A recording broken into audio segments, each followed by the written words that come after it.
Hello and welcome to Cosmic Soul Sisters. I'm your Cosmic Soul Sister, Shara. And I'm your Cosmic Soul Sister, Leah. And today we will be talking about the topic of empath and empathic abilities. But first, before we get into that, let's do a quick vibrational check-in. So I invite you all to just quiet your mind, take a deep breath in, and exhale, and just really check in with your vibration and see where you're at today in this moment.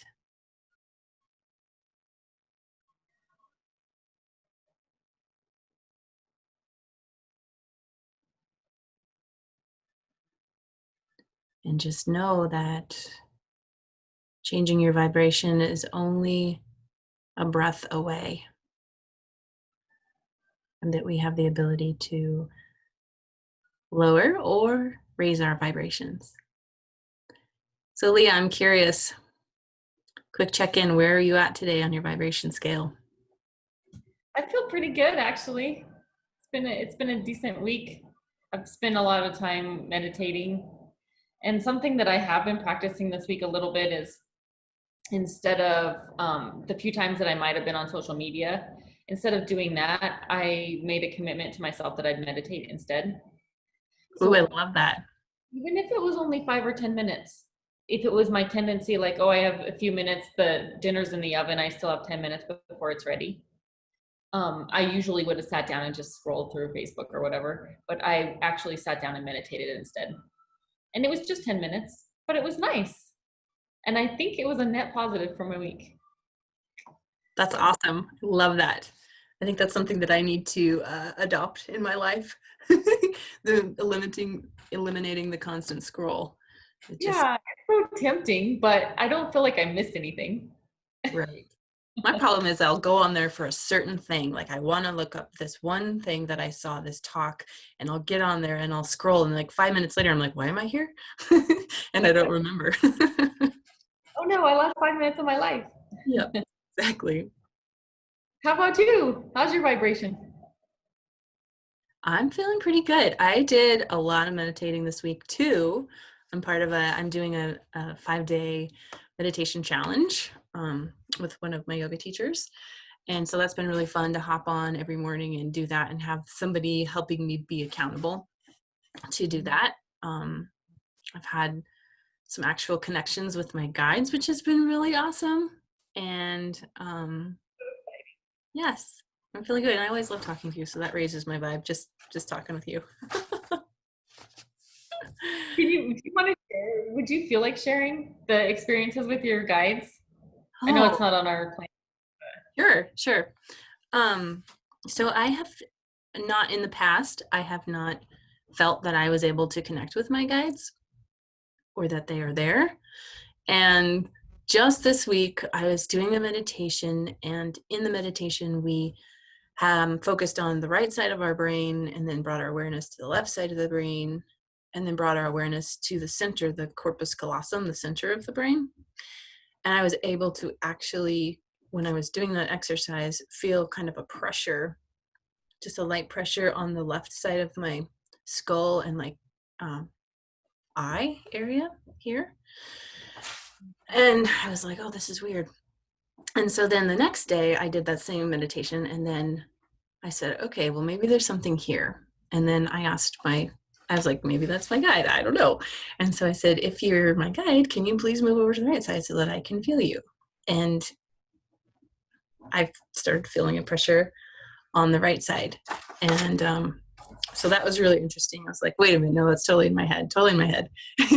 And so then the next day I did it again. This was just yesterday.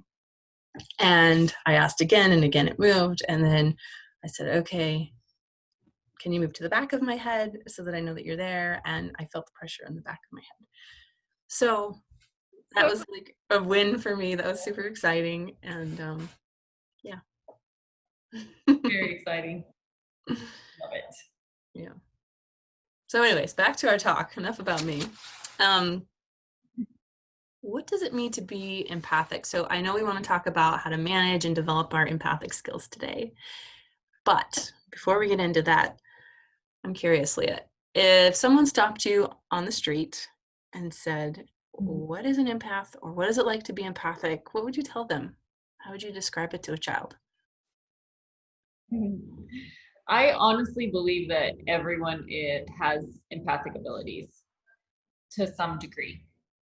Some people are born with heightened abilities and are able to develop them a lot quicker than other people. So I would call, if we had to label that, I would call that being empathic and being having more heightened senses, heightened empathic senses. So what does that mean? Well, I would say that it means that you're able to sense the energies around you to a high degree.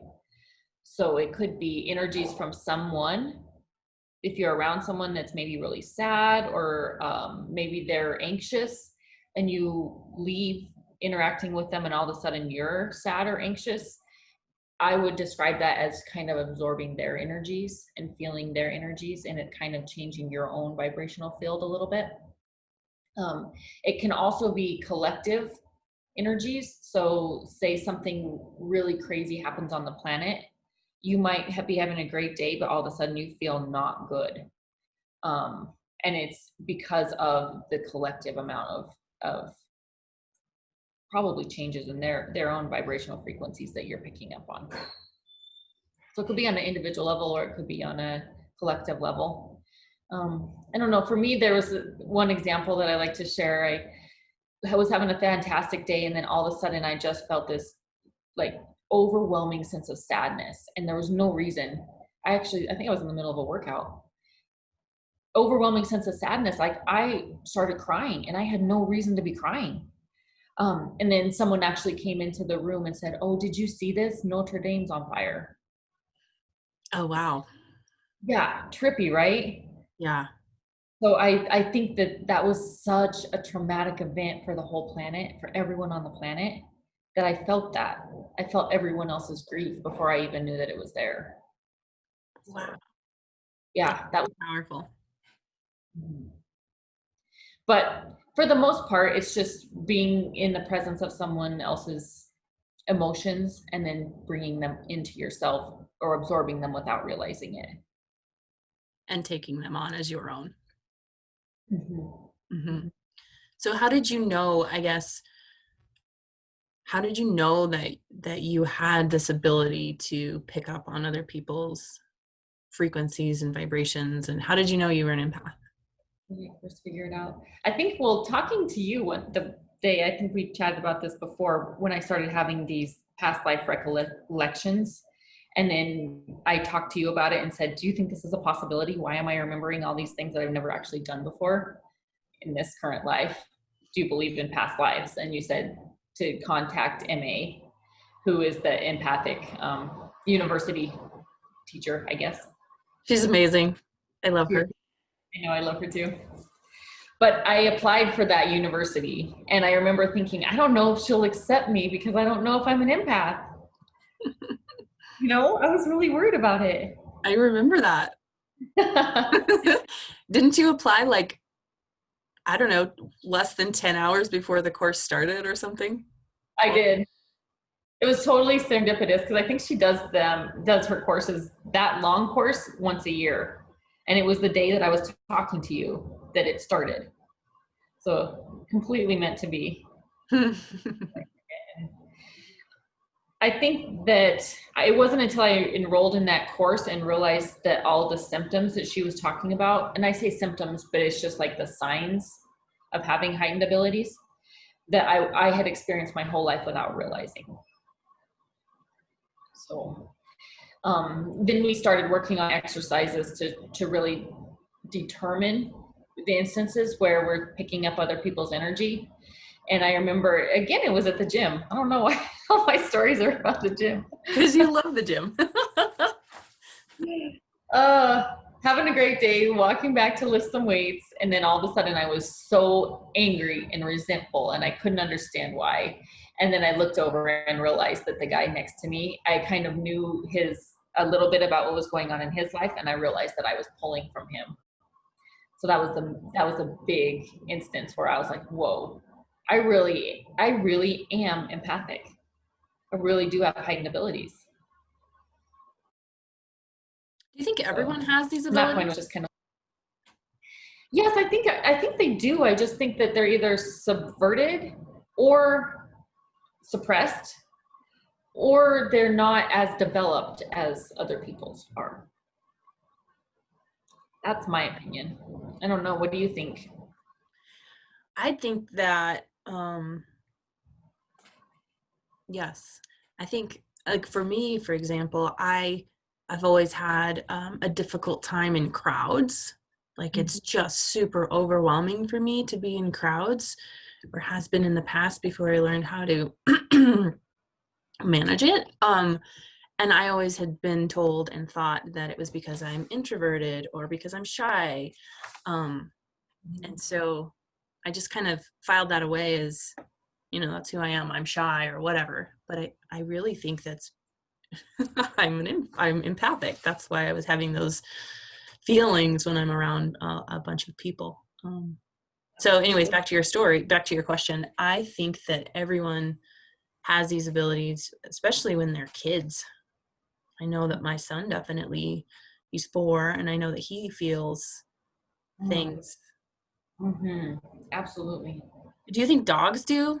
That's actually a question. So my old dog Lucy, if my husband and I were starting to feel a little friction, like before we even said anything to each other, she would immediately jump in between us.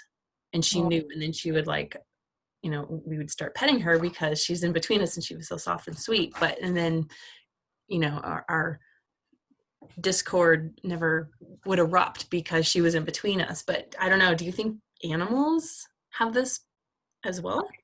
I believe so. I absolutely believe so. So, I mean, you have a dog that would, when you're starting to feel sick or something, kind of knows intuitively, right? And they comfort you. Or if you're having a sad day, they'll come and lay by you. I mean, that happens all the time, right?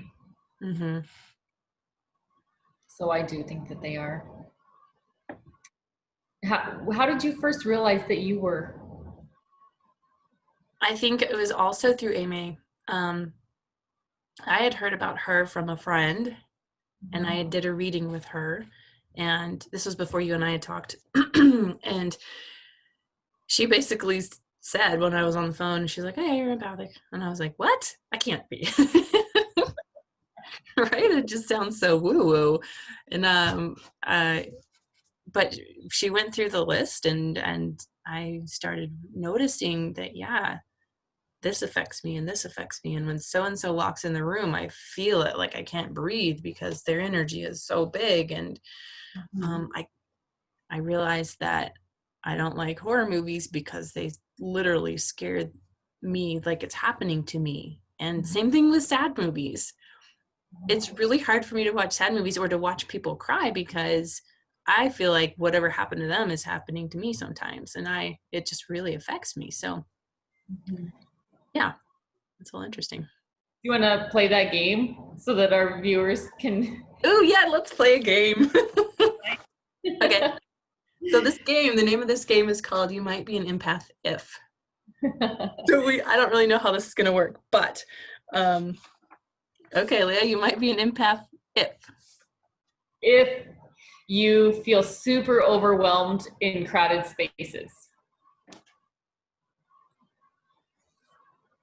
Okay. Yeah. You might Okay. be an empath if. Me or you? Oh, I don't care. I guess we didn't plan on this, but if you're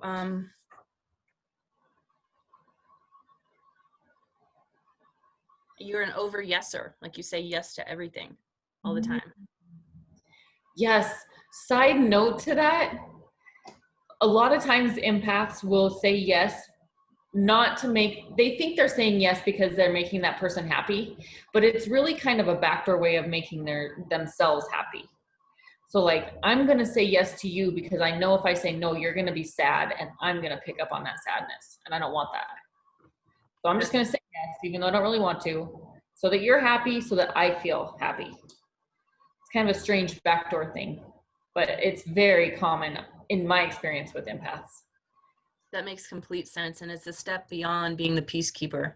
I think that's a sign also. You might be an empath if you're notoriously the peacekeeper, but then what you just said really resonates, that you're protecting yourself on other Yeah, levels. totally. I'm saying yes. You might be an empath if you sense where people are at emotionally. Without them saying a word, right? Right. What's Right. going on with you? Why are you sad? And they're like, how did you know I was sad? Yeah. Right? Or if you have an anxiety that you can't place, or whatever emotion it is. Mm-hmm. I would say you might be an empath if you loud noises, bright lights, lots of stimulus really drains you or gives you a lot of anxiety. Yeah. And it's easy to be confused why you're feeling that certain way. Mm-hmm. You just Yeah. have no idea what it is. Felt like there's a reason why Walmart's a hard place for us to go. Well, there's a lot of reasons for me. And yet I find myself there sometimes. The crowds, the bright lights, the loudness, just the buzz of the whole of the store is very hard to navigate for empaths. Mhm. Yeah. I think also sometimes if you're an empath, if you feel the energy of foods, like if Ooh, you, that's a cool one. yeah, so if you eat a ripe, juicy apple and you can really feel that nourishing you versus like potato chips or whatever. Mm-hmm. What about colors too? The feeling, the vibration, and the emotion behind a color. Ooh, I hadn't thought about that one before. Can you expand on that? Hmm. Well, there definitely is research into which colors cause what emotions. You know, the whole consumer science industry has it down to a T. Why they would paint a restaurant a certain color, Right. or a casino a certain color, or whatever they do, just to try to probably sell you more or get you to be hungrier. But I noticed that in my own self when I'm in certain spaces, I tend to feel different based on what the colors are. Mm-hmm. Yep, that makes sense. Yeah. Here's one. Oh, you appear sparkly to other people. Like when you're high vibing and you walk down the street and people notice you, or you go to the store and people like talk to you and like they're your best friend and you're just like, I don't know you. You might be an empath if. Absolutely, because there are those people that the checker at the store wants to spill their whole life to, their whole life story. And meanwhile, you're just standing there like, I just okay, want to buy my eggs. there's something about being an empath that they want to share that stuff with you. Right. You're just open. They feel like they connect on an emotional level without you having to do anything. I will say though, if you're feeling depleted, for me personally, if I'm feeling depleted, I am completely 100% invisible. But if I'm high vibing and I'm in a good space, then I'm more noticed. And maybe that's true for anyone, even if they're not an empath. Maybe there's some validity there that if you're high vibing, you're more noticeable, I would say. Right. But particularly as an empath. Right. You're magnetic Hmm. when you're high vibing, huh? Mm-hmm. That's What a other? great one. What other? You might be an empath if.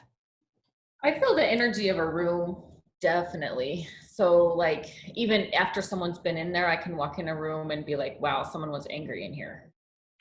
Because I I think there's probably a little bit of energetic resonance left, for lack of a better word. Mm-hmm. And I think people can pick up on that easily. Mm-hmm. Yeah. What about if you might be an empath if you strive for the truth and it feels super authentic to you and it just feels like home? That's awesome. I would love if everyone could get to that space. Yeah. Wouldn't that be amazing? Yes, it would. I love that. That's very cool. What else? Oh, if you're attuned to animals, I think, and nature, that could be fine. You read things about being a plant empath or an animal empath, right? Yeah, If you I don't know if everybody feels this. Tell me if you do, Leah. When I see a plant, or like I go look at my house plants or even plants outside, and I can tell if they need water, excuse me, immediately.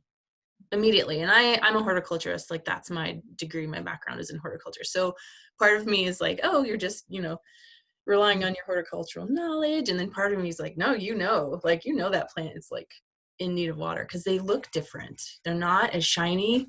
And well, obviously they're like wilted or dead. That's an obvious sign. But I can tell if they need water, even if they look yeah, seemingly normal. feel it, like, do you feel the leaves or the flowers? Do you ever touch them? Yeah.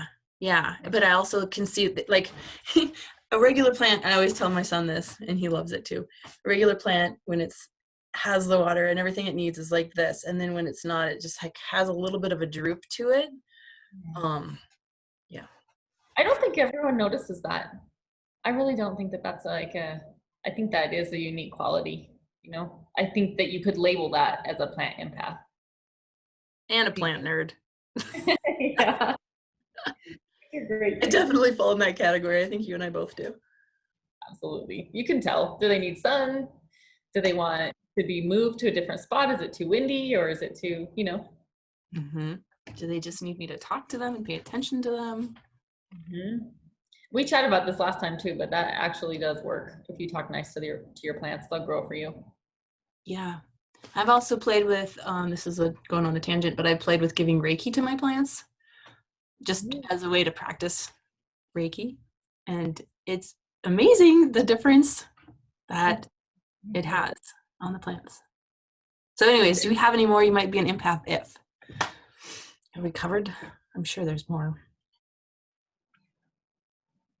I think on a physical level, people have high empathic abilities often tend to have anxiety or depression problems without realizing that that's why they have them.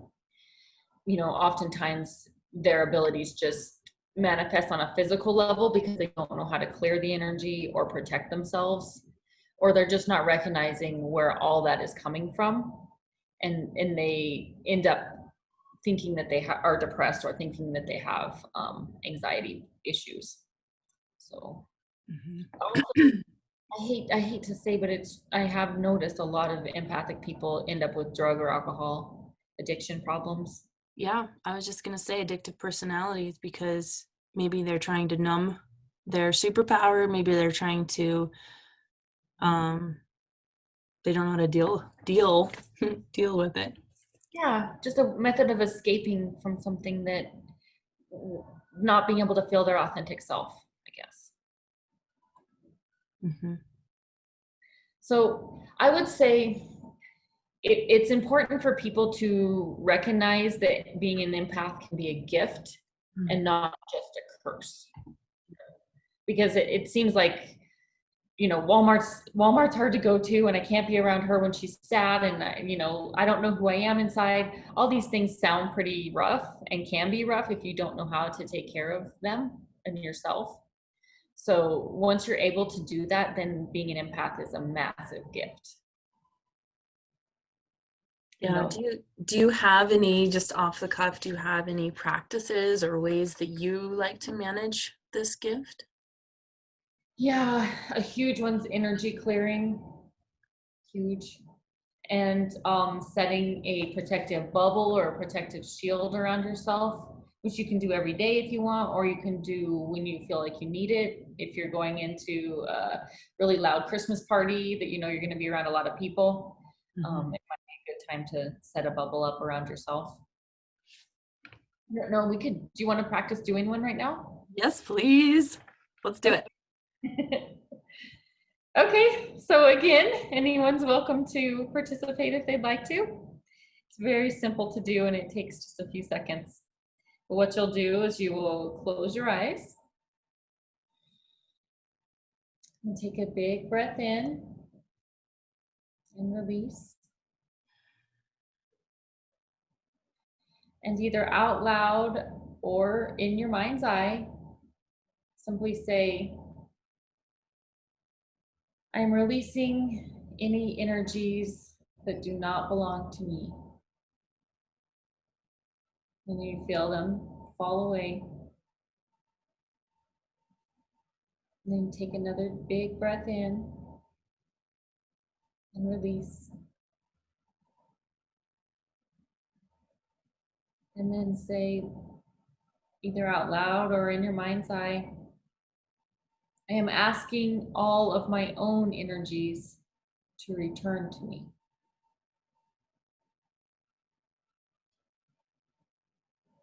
And feel your energy come back into your own space.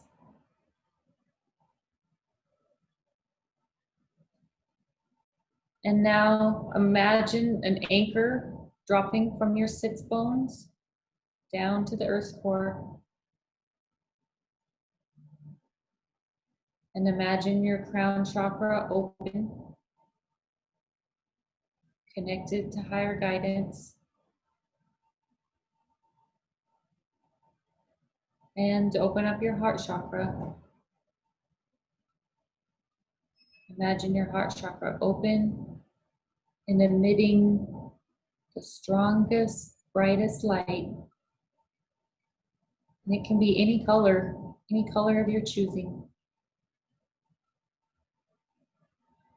And imagine that light coming out through your heart chakra and encircling your whole body,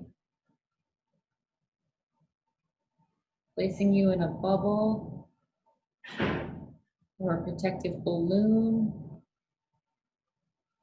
or a protective shield. Really, however you wish to envision it, it is perfect.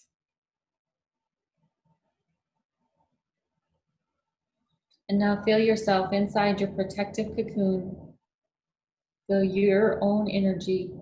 Recognize how you feel safe, protected, and whole.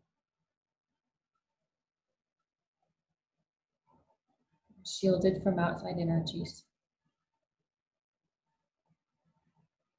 And now you can open your eyes and take a big breath if you wish. Release. Thank you. That was lovely. Did you feel anything? Yeah, I do love that one. I love when I invite my own energy back in. Actually, I love the very first process where I'm letting go of everyone else's energy. It feels like the floodgates open up and everything's gone and I feel empty. And then when I invite my own energy back in, I don't know if it's the same for you, but I know that all of me is back with this physical body with me. Yes. Because my eyes start to smile. Like, I don't know if you know the feeling when your eyes smile, it just like kind of turns up and then the corners of my mouth turn up automatically. So, and then I'm like, oh, I'm home. I love it. Lots of times that part is important because especially like as busy moms or as busy people in the community or business owners, we kind of give a little bit of ourselves in all different areas, all these little different areas. We give away a little bit of our energy.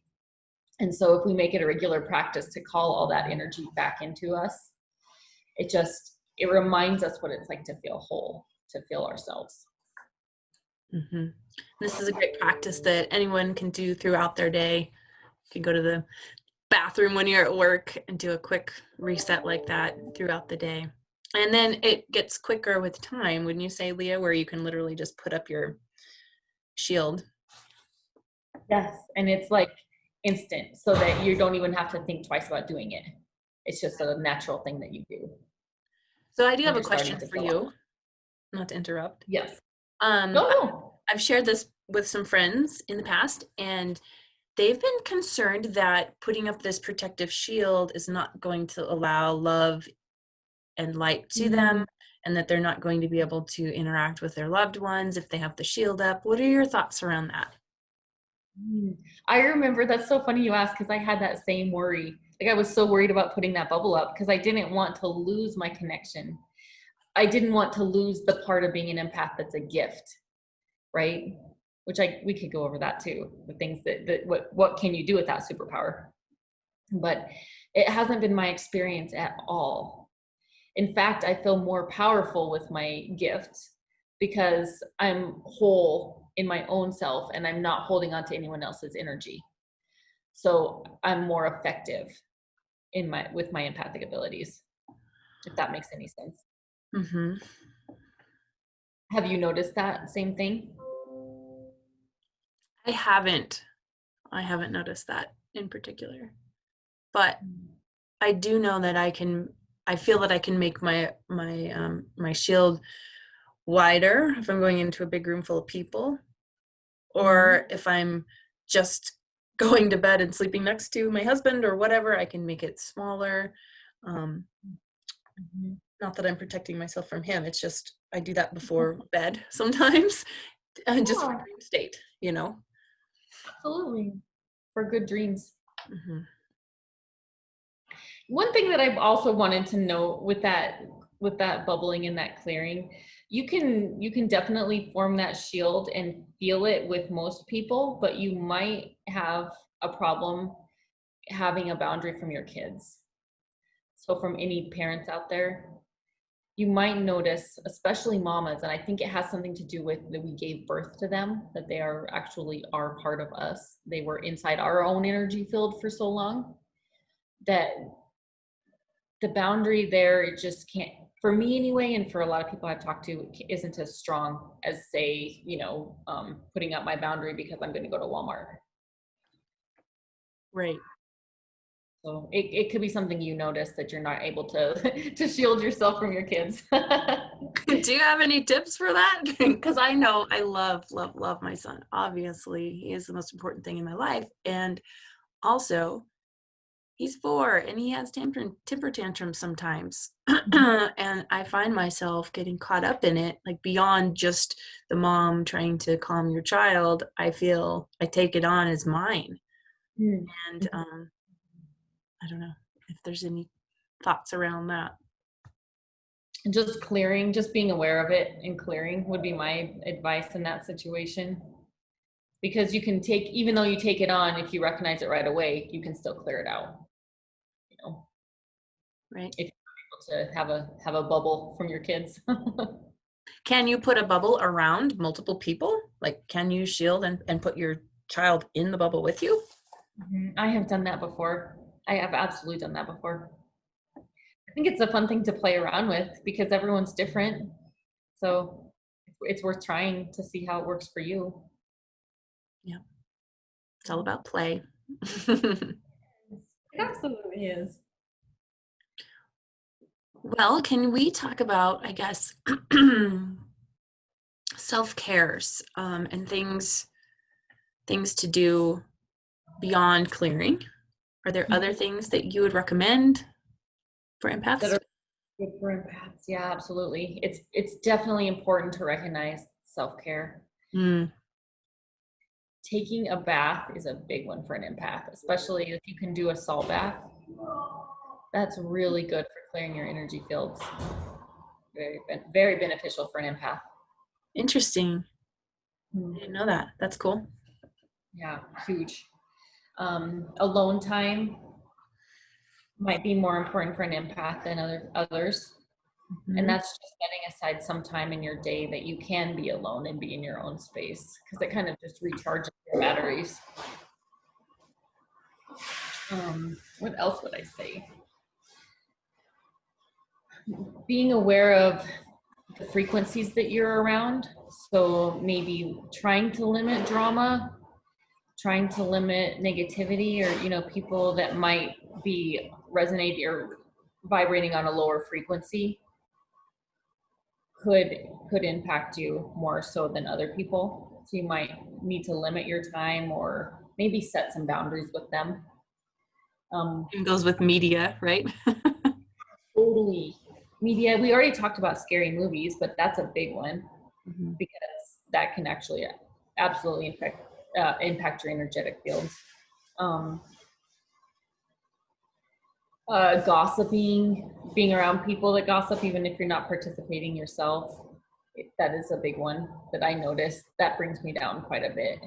It affects me quite a bit, even if I'm just like around people. So I've just learned to remove myself from the situation, you know? Mm-hmm. I think checking in with yourself too and asking, do I normally act like this? You know, does this energy feel foreign to me? And just really practice what your own energy feels like. And then you'll know if it's not yours, and you can ask yourself, is this mine? One thing I like to do, if it's not mine, I like to say, return to sender. Could you please return to sender? And it sends it back to Ooh. whoever it was that wasn't mine, just as a way of clearing. I Mhm. also I also really believe that we're not able to process other people's emotions, and we can't process other people's anything from anybody. So we're not going to be able to shift anything that's not ours. Mhm. Just that awareness, huh? Helps you be able to release it. Yeah. Do you want to talk about the ways that it's a gift? Ways that you can use your empathic abilities in your daily life to enhance your life? Yeah. I think one way is just to ask, is this my place to help? Like if I'm starting to feel something, I can ask myself, is will I be helpful here? Is this my place to help? And if so, then I can help somebody, and it's really energetically filling to me to help somebody. So Totally. that's a gift, I think. Yeah. Do you notice that if there's a time when you help someone that it wasn't your place to help, that it's draining? Yes. Absolutely. It's the overgiving, right? You go back into that cycle of overgiving, and Yeah. we always want to ask and help from a place from the highest good. You know, Absolutely. not self-serving, not even just for that person, but for the highest good. Mm-hmm. It means equal, both people. Mm-hmm. It's really good. What else? How else would it be a gift? I use it when I'm interviewing people. I can feel into them and and I really use it to get an energetic read on them. So I know, are they going to fit with our team? I know, are they going to bring, I always hire people that are going to bring love and light into the business. So I kind of feel into that, and I use my empathic ability to know if they're going to be a good fit. Oh, I love that. That's really great. Yeah. Yeah. Using my superpowers in my corporate life. Why not? Right? Just going back to self-care, I've been thinking a lot about ways that I think it's really just giving yourself time and space, and then also doing things that you love. So I would encourage everyone listening to sit down, write down on a piece of paper all of the things that you love to do, whether it's gardening, this is just me, gardening, dancing, um, chocolate. I love chocolate. Waking up early, tea time, like whatever it is that you love, and really the things that feel good to you. So those are things for self-care that you can always go back to help. Definitely. Definitely. Yeah. What would you say though, Leah, that um, we as empaths and everyone listening here, what would you say is our highest service beyond ourselves? Hmm.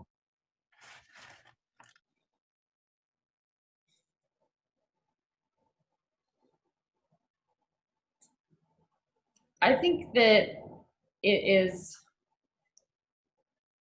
to help other people as when it's our time to help, and to be able to raise people's vibration without even them asking or knowing that you're doing that. Mm-hmm. You can recognize when you're raising someone's vibration, right? If it's Yeah, just a random checker at the ice cream. totally. It's like you're You this can tell that yeah, you're infusing the love and the light into them and kind of uplifting them, helping their day. Yeah.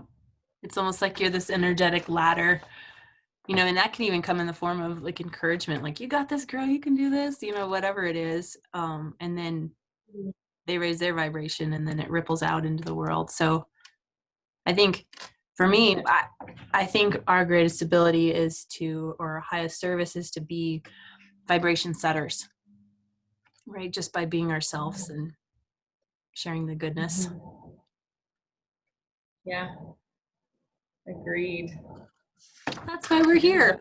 Yeah, absolutely. Absolutely.